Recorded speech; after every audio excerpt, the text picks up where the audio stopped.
This is Hidden Killers Week in Review. A look back at the most prolific stories of the week.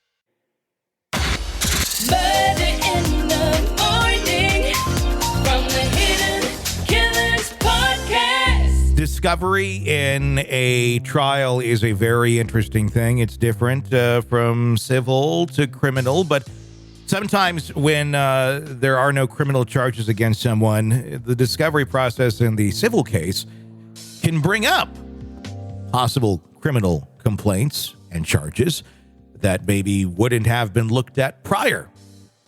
Take the Take Care of Maya case, for example. You thought it was over? It ain't over. They just got about $250 million now from Johns Hopkins Children's Hospital. And in the course of that discovery, information came up, and now they have filed a criminal complaint against the hospital for sexual abuse. Oh, boy. Yeah. And it sounds like they weren't able to bring up any of this during this court case. So they just tabled it and went, we're going to deal with this later. Yeah. I mean, and it looks like it. Maya Kowalski, the 17-year-old at the center of the popular Netflix documentary Take Care of Maya, has now filed a criminal complaint against Johns Hopkins All Children's Hospital in St. Petersburg. Maya alleges sexual abuse during her hospitalization, which adds to the hospital's recent legal troubles. Maya's attorney, Greg Anderson, confirmed that she submitted the complaint to the Pinellas County Sheriff's Department, citing incidents of assault and battery that occurred between October 8th and October 13th of 2016 during her stay at the hospital. This development follows a Florida jury's ruling in the medical malpractice case that found the hospital liable for all those wrongdoings.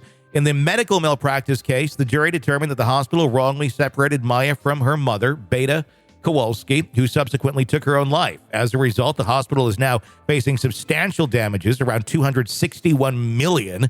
The jury's award included compensation for multiple offenses, such as subjecting Maya to 48 hours of continuous video surveillance and having her undressed down in shorts and a training bra for photographs. Additionally, it was found that the hospital staff were engaged in misconduct by kissing 10-year-old Maya and having her sit on their lap.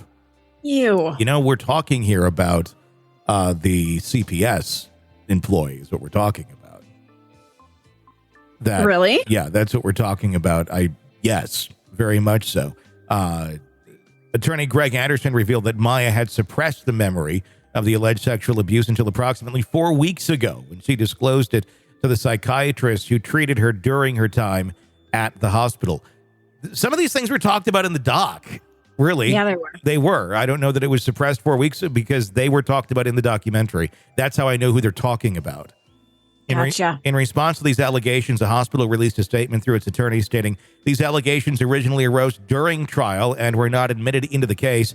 As soon as the hospital became aware of the allegations and in accordance with their policies, they immediately initiated an internal investigation and contacted law enforcement last month. Federal privacy laws restrict Johns Hopkins All Children's Hospital from sharing more, but the hospital takes allegations of this nature very seriously and always puts the safety of the parents above all else. Maya Kowalski's patients. Yes. What did I say? Parents? You said parents. I was going to say they didn't take the parents into consideration on this one. Sorry. Maya Kowalski's hospitalization at Johns Hopkins All Children's Hospital in October 2016 was prompted by her mother, Beta Kowalski, seeking treatment for her daughter's painful neurological condition known as chronic regional pain syndrome. Beta advocated for aggressive ketamine treatment, a method she believed had previously provided relief from Maya's symptoms. However, medical professionals at the hospital grew suspicious of Beta's demands, ultimately diagnosing her with Munchausen by proxy syndrome, a condition where a parent exaggerates or fabricates their child's symptoms for attention.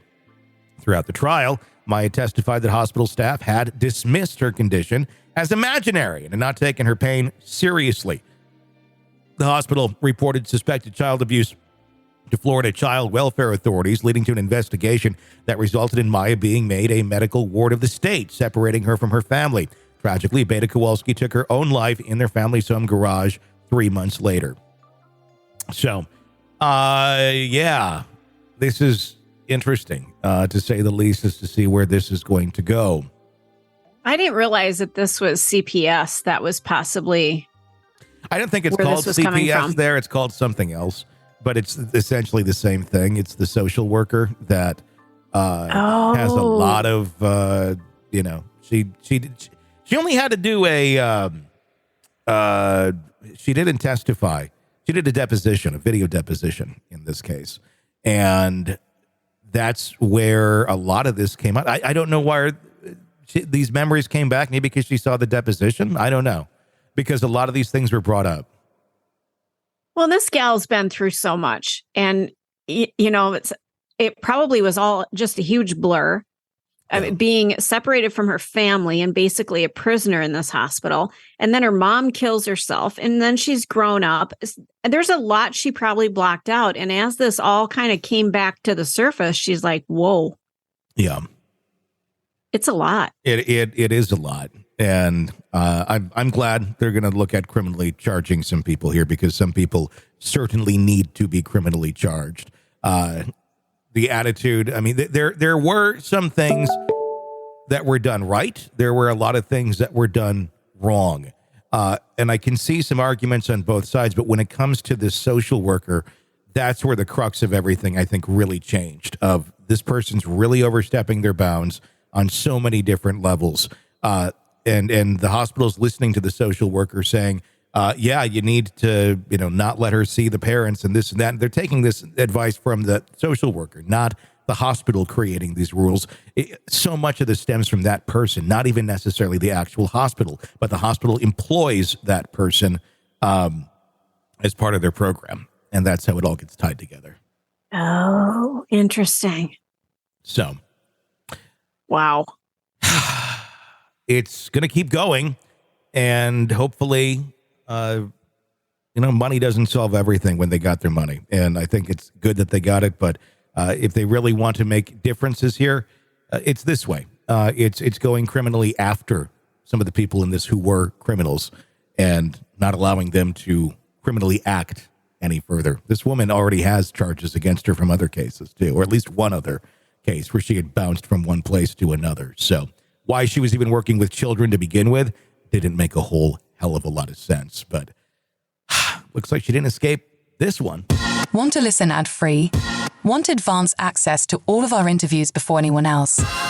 Become a True Crime Today Premium Plus subscriber on Apple Podcasts. You get every episode commercial-free. So you can binge on true crime Until you can binge no more. Search True Crime Today Premium Plus on Apple Podcasts now, or go to our podcast page and sign up now. More of the Hidden Killers podcast next.